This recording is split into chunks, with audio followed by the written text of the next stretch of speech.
Good morning to all of you. हम जो अभी चैप्टर को कंटिन्यू कर रहे थे वो chapter number 5 major domains of the earth geography का था।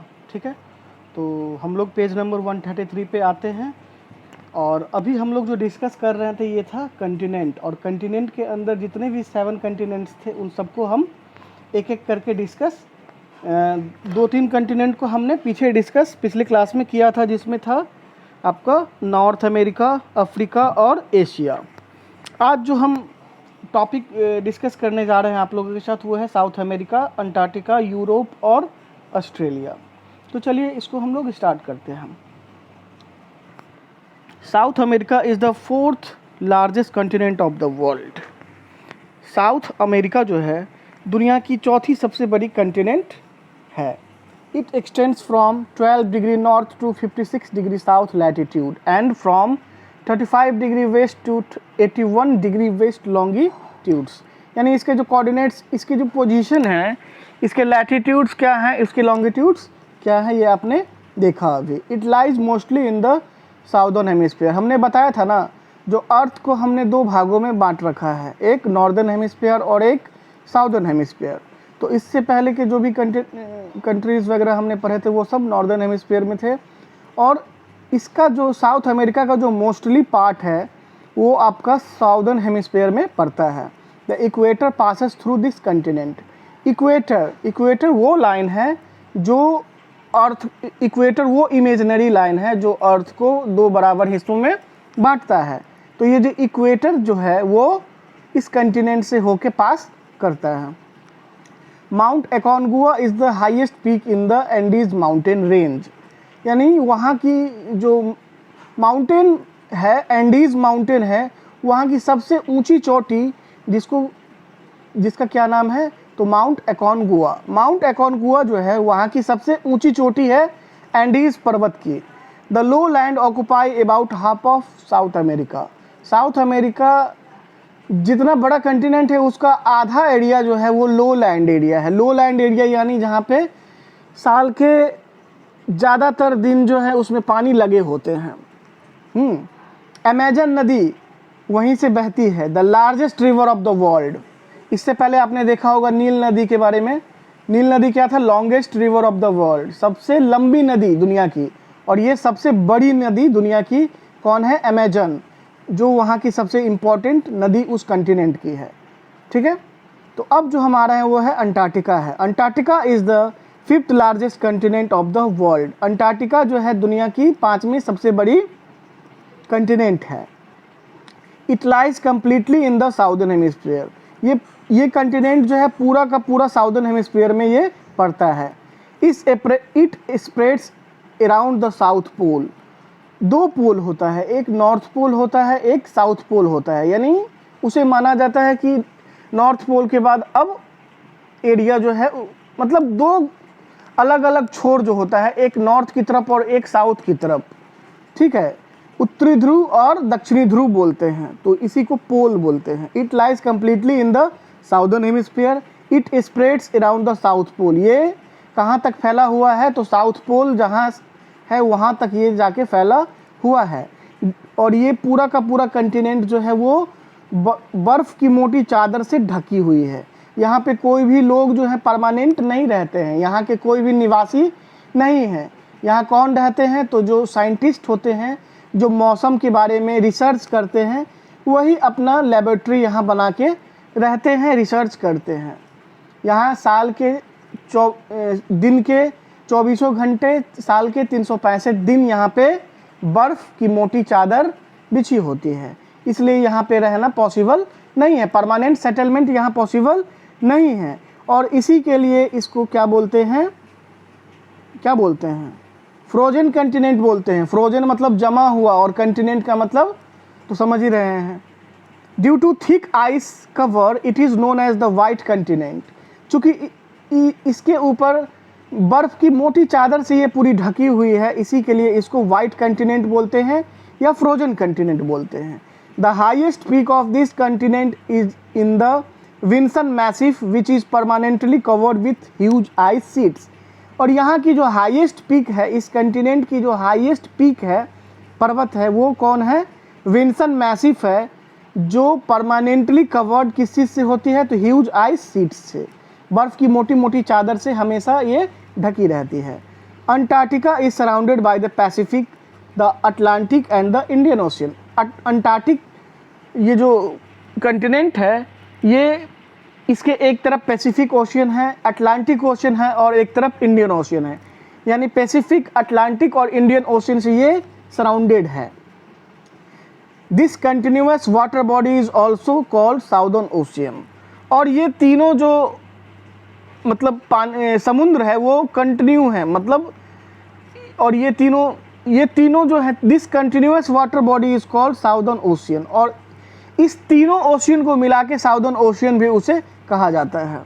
Antarctica has a couple of mountain range and a vast plateau around the South Pole. Antarctica में 2 माउंटेन रेंज हैं और एक बड़ा सा वास्ट प्लेट्यू है जो कहाँ तक फैला हुआ है, साउथ पोल तक फैला हुआ है।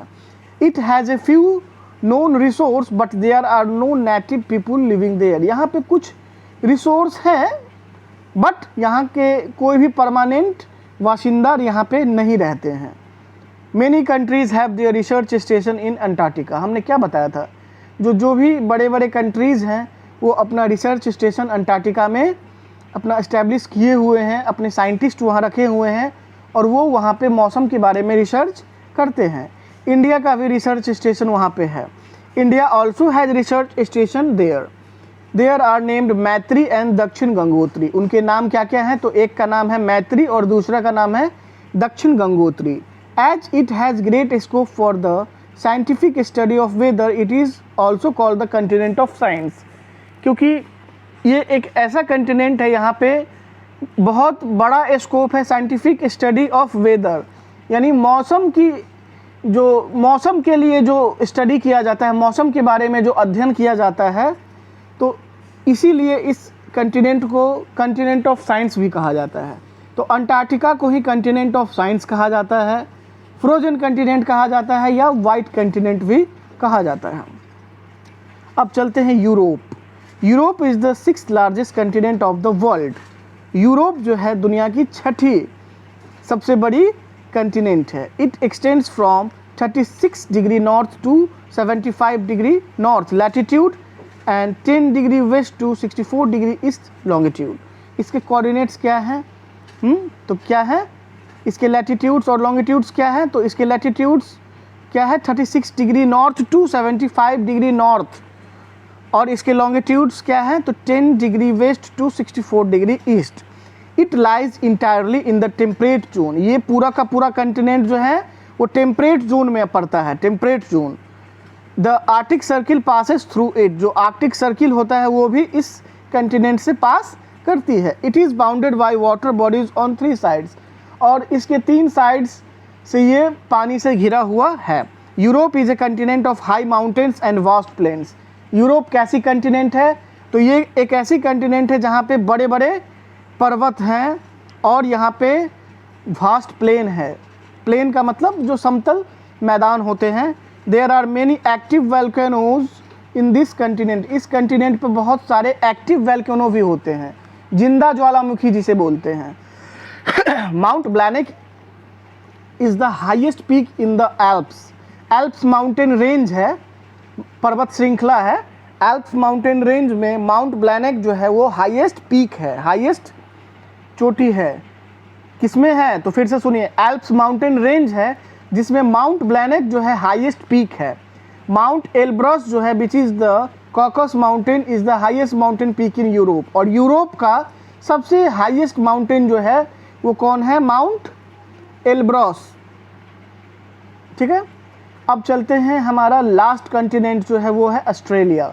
ऑस्ट्रेलिया दुनिया की सबसे छोटी कंटिनेंट है। Australia is smallest continent and the 6th largest country in the world.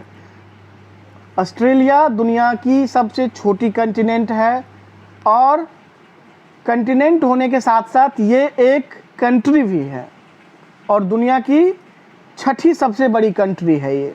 Australia दुनिया की सबसे छोटी कंटिनेंट भी है और दुनिया की 6ठे नंबर की सबसे बड़ी कंट्री भी है। It lies entirely in the southern hemisphere and it extends from 10 degree south to 44 degree south latitude and 112 degree east to 154 degree east longitude. इसके लैटिट्यूड और लॉन्गिट्यूड आपने देखें। The tropic of Capricorn passes through the middle of this continent. Australia के बिल्कुल mid से tropic of Capricorn पास करती है। Equator है जो एक ऐसी इमेजिनरी लाइन है जो हमारे अर्थ को दो बराबर हिस्सों में बांटती है, यानी अर्थ के मिड से वो जाती है। उसके बाद ट्रॉपिक ऑफ कैंसर है, ट्रॉपिक ऑफ कैप्रिकॉर्न है। तो ट्रॉपिक ऑफ कैप्रिकॉर्न जो हमने बताया था आपको, वो इस कंटिनेंट ऑस्ट्रेलिया के बिल्कुल बीचों बीच से क्रॉस करती है। A major part of Australia is a plateau with a few isolated mountain range. जो ऑस्ट्रेलिया का जो मेजर पोर्शन है वो एक प्लेट्यू है। क्या है? पठार है, और उसके साथ साथ कुछ छोटे छोटे आइसोलेटेड माउंटेन रेंज भी हैं। The great barrier reef is a unique feature found along the north eastern coast of Australia which is build by corals. Corals के द्वारा जो है ईस्टर्न कोस्ट, ऑस्ट्रेलिया के ईस्टर्न कोस्ट में ग्रेट बैरियर रीफ है जो वहाँ की यूनिक फीचर है, जो नॉर्थ ईस्टर्न कोस्ट ऑस्ट्रेलिया के पाए जाते हैं, जो किसके द्वारा बनाए गए थे? तो कोरल्स के द्वारा बनाए। Mount Kosciuszko, mount Kosciuszko is the highest point of this continent. इस कंटिनेंट का जो सबसे हाईएस्ट पीक है, हाईएस्ट पॉइंट है, वो माउंट कोशिकोस्को है। Australia is surrounded on all sides by ocean and seas. Australia जो है एक ऐसा कंटिनेंट है जो चारों तरफ से किस चीज़ से घिरा हुआ है? तो वो घिरा हुआ है, पानी से घिरा हुआ है, समुद्र से घिरा हुआ है चारों तरफ से। Therefore it is called an island continent, और इसीलिए इस कंटिनेंट को आइलैंड कंटिनेंट कहा जाता है। आइलैंड क्या होता है? आइलैंड ज़मीन का वह टुकड़ा होता है जिसके चारों तरफ पानी से वो घिरा होता है, उसे आइलैंड बोलते हैं। तो ऑस्ट्रेलिया कंटिनेंट जो है वो चारों तरफ से पानी से घिरा हुआ है, इसी के लिए इसे क्या बोलते हैं? हम आइलैंड कंटिनेंट भी बोलते हैं। अब जो हमारा नेक्स्ट टॉपिक आ रहा है, यहाँ पे आपका कंटिनेंट खत्म हो रहा है, और नेक्स्ट टॉपिक जो आ रहा है वो है हाइड्रोस्फीयर। हाइड्रोस्फीयर, हाइड्रोस्फीयर का मतलब एक ऐसा स्फीयर जो पानी का हो। हाइड्रो मतलब वाटर होता है, ठीक है। The earth is also termed as the watery planet. Earth को क्या कहा जाता है? तो वाटरी प्लैनेट कहा जाता है। क्यों वाटरी प्लैनेट कहा जाता है? क्योंकि हमारे सोलर सिस्टम में जितने भी प्लैनेट्स हैं, जो भी हैं, उसमें हमारा अर्थ ही एक ऐसा प्लैनेट्स है जिस पे जीवन जीने के लिए तीन प्रमुख चीज़ें जो होती है, ये वो यहाँ प्रचुर मात्रा में मौजूद है। पानी, भोजन और ज़मीन, जिसमें पानी के बारे में हम पढ़ेंगे। तो हमारा जो अर्थ है उसे वाटरी प्लैनेट क्यों कहते हैं? क्योंकि इसका 71% जो है पोर्शन वो वाटर है और 29% ही लैंड पार्ट है। The blue colour of the earth in aerial photographs taken from satellite is due to the wide spread presence of water. अंतरिक्ष से जो अर्थ की फ़ोटो ली गई है तो उस अर्थ में मैक्सिमम पोर्शन आप ब्लू कलर का देखेंगे। वो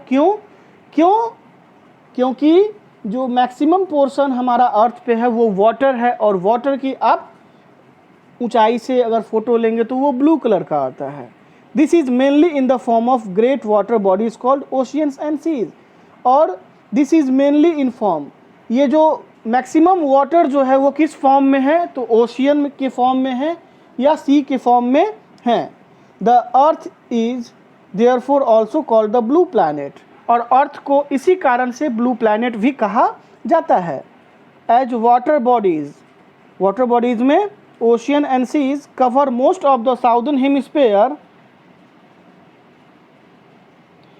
it is known as water hemisphere, ठीक है। About 97.2% the earth waters in the form of ocean and seas। अब देखिए हमने क्या बताया, सबसे पहले फिर से आप सुन लीजिए। जो अर्थ है वो 71% इस पे वाटर है, 29% लैंड है, ठीक है। अब 71% जो पानी है उसमें से पीने के लिए, उपयोग करने के लिए जो पानी है वो बहुत ही कम है, इसीलिए कहा जाता है जो पानी का इस्तेमाल हमें सोच समझ कर करना चाहिए।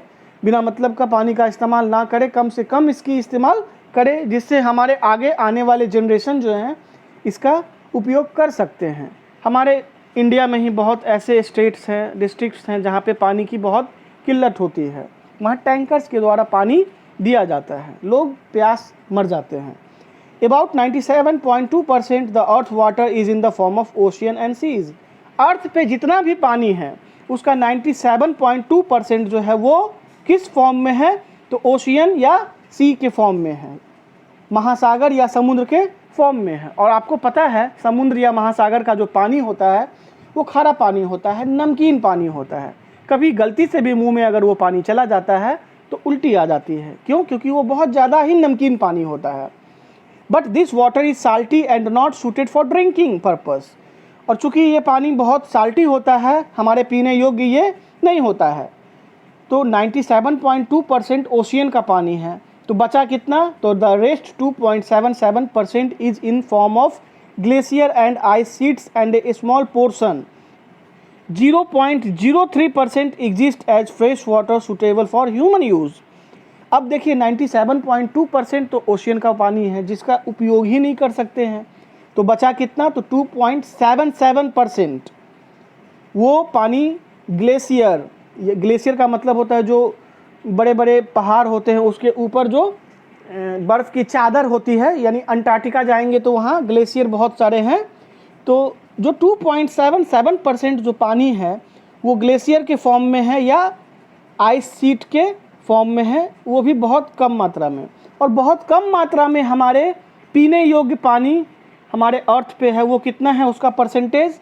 तो 0.03% ही एग्जिस्ट करता है जो हमारे उपयोग के लायक पानी है। अब बर्फ़ को क्या, बर्फ़ थोड़ी पी जाएंगे हम, नहीं ना, तो पिएंगे क्या? अंडरग्राउंड वाटर, ट्यूबवेल से पानी निकाल के पिएंगे या नदियों के पानी पिएंगे, ट्यूबवेल्स के पानी पिएंगे। जो हमारे पीने के लिए, ह्यूमन यूज़ के लिए सूटेबल होता है वो मात्र 0.03% ही है। Fresh water is available from run off in the form of river and lakes and ground water.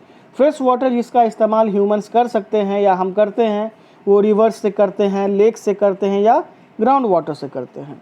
Ground water में appear on the surface as well as spring. Ground water जो है उसके अलावा सरफेस वाटर और जो झरने में, नदी में या कुओं में जो पानी है उसका इस्तेमाल मेनली हम करते हैं। This fresh water is being continuously renewed and recharge by the hydrological cycle और water cycle as shown in figure 5.10। Water जो जिस पानी, अंडरग्राउंड वाटर जिसका हम इस्तेमाल करते हैं, नदी का पानी, छोटे छोटे झरने का पानी या कुओं का पानी जिसका हम इस्तेमाल करते हैं, तो वो रिन्यू होता है यानी रिचार्ज होता है। आप देखते होंगे जब बारिश होती है तो कुछ देर बाद पानी जो है खेतों में से या ज़मीन पर से पानी कहीं चला जाता है। तो कहाँ जाता है? तो अंडरग्राउंड यानी ग्राउंड के अंदर चला जाता है, यानी वो पानी अब ज़मीन के नीचे चला जाता है और अंडरग्राउंड वाटर लेवल को क्या करता है? रिचार्ज करता है। और इस सर्किल को क्या बोलते हैं? हाइड्रोलॉजिकल सर्किल बोलते हैं या वाटर सर्किल बोलते हैं। तो आज के लिए जो है हमारा क्लास इतना ही है। नेक्स्ट क्लास में आगे के टॉपिक्स को हम कवर करेंगे।